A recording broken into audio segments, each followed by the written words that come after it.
Léo, le lion qui ne mangeait pas de viande. Léo est un lion grand et fort. Il est encore jeune, mais il est déjà très respecté par tous dans la savane, car chacun sait qu'il sera le futur chef du clan. Léo court plus vite que tous les autres lions du groupe. Il rugit plus fort et sa crinière est sans conteste la plus belle et la plus touffue. Mais Léo cache un terrible secret. Il ne mange pas de viande. Et un lion qui n'est pas carnivore, on n'a jamais vu ça. Pourtant, rien à faire. Léo a tout essayé. Mais la viande, ça ne passe pas. Ce n'est pas fait pour lui. Lui, il préfère de loin une bonne salade de fruits. Alors, il a dû inventer des stratagèmes pour ne jamais manger en présence de l'autre lion, prétextant toujours une affaire urgente ou un manque d'appétit. Mais il sent bien que ses amis commencent à se poser des questions. Alors, Léo a le cœur lourd. Il ne voit pas comment on pourra l'accepter et continuer de l'admirer une fois que l'on connaîtra son secret.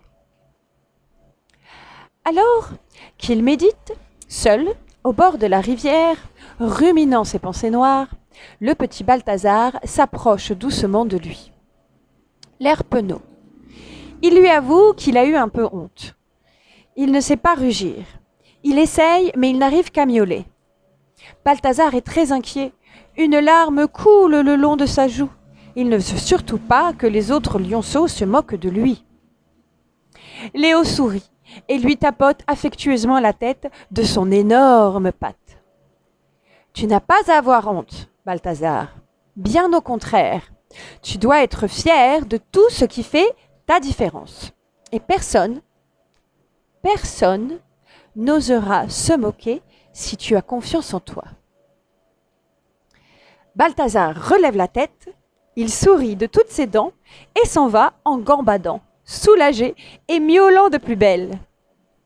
Léo le regarde partir d'un air attendri.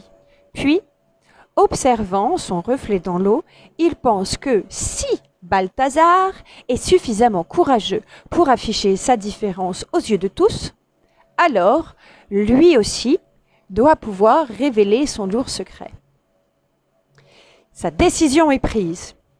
Il se rend pour la première fois à la table du déjeuner, où tous ses amis sont en train de festoyer en riant. Un tas de fruits sous la patte et un air de défi au regard. Il s'installe au bout de la table et commence à manger. Certains le regardent un peu curieusement, d'abord, mais très vite, chacun se remet à manger avec appétit, sans lui prêter plus d'attention que ça.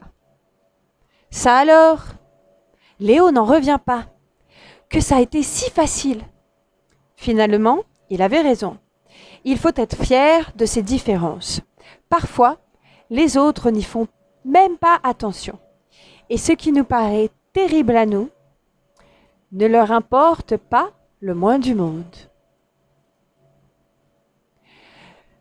Histoire courte écrite par Maya Stn et trouvée sur le site shortedition.com.